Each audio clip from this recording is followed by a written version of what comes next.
Halo semuanya, kali ini kita akan belajar tentang analisis kadar vitamin C. Udah lumayan kenal kan sama vitamin C?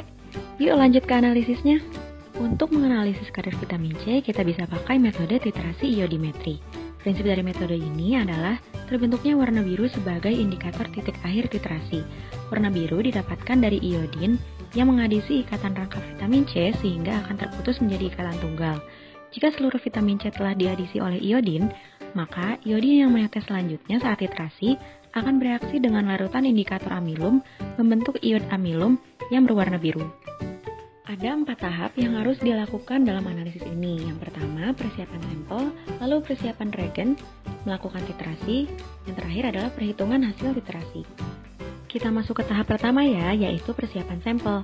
Sampel yang digunakan bisa berbagai macam bahan. Bisa pakai tablet vitamin C yang tinggal dilarutkan dalam 200 ml air, atau jus buah yang tinggal disaring menggunakan kertas saring sehingga didapat filtratnya. Untuk buah segar, ditimbang dulu sebanyak 100 gram, kemudian dihancurkan bersama air sebanyak 50 ml. Setelah disaring, filtrat diencerkan menggunakan labu ukur hingga 100 ml.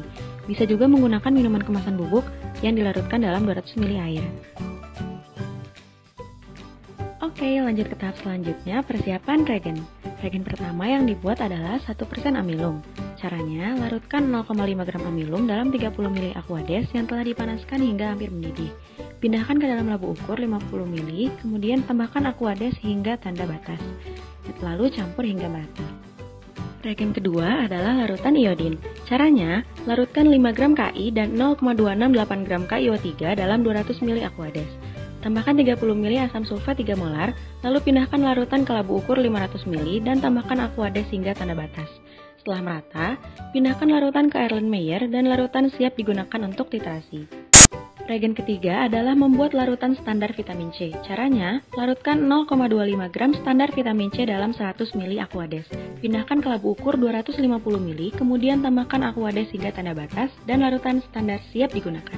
Terakhir, kita membuat standardizing solution. Caranya, masukkan 25 ml larutan standar vitamin C ke dalam Erlenmeyer 150 ml dan tambahkan 1 ml amilum 1%. Isi buret dengan larutan iodin yang telah dipersiapkan sesuai dengan kebutuhan. Dan jangan lupa catat volume awal.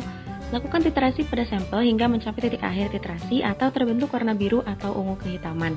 Ulangi titrasi minimal 2 kali supaya hasilnya lebih akurat. Yuk, sekarang kita lanjutin ke titrasi. Caranya sama kok dengan membuat standardizing solution. Pertama, masukkan 25 ml sampel cair yang telah dipersiapkan ke dalam Erlenmeyer 250 ml, lalu tambahkan 1 ml amilum 1%. Lakukan titrasi dengan larutan iodin hingga mencapai titik akhir titrasi atau terbentuk warna biru atau ungu kehitaman. Ulangi titrasi minimal 2 kali supaya hasilnya lebih akurat ya. Wah, sudah masuk ke tahap terakhir nih. Siapkan kertas dan kalkulatornya ya teman-teman kalau perlu. Jangan pusing dulu. Cara menghitungnya gampang kok. Kita hitung dulu volume rata-rata larutan iodium yang digunakan untuk titrasi menggunakan rumus ini. Barulah kita lakukan perhitungan titrasi pada standar dengan rumus berikut untuk mendapat kadar vitamin C dalam sampel. Oh iya teman-teman, bisa di pause ya videonya kalau mau mencatat rumusnya.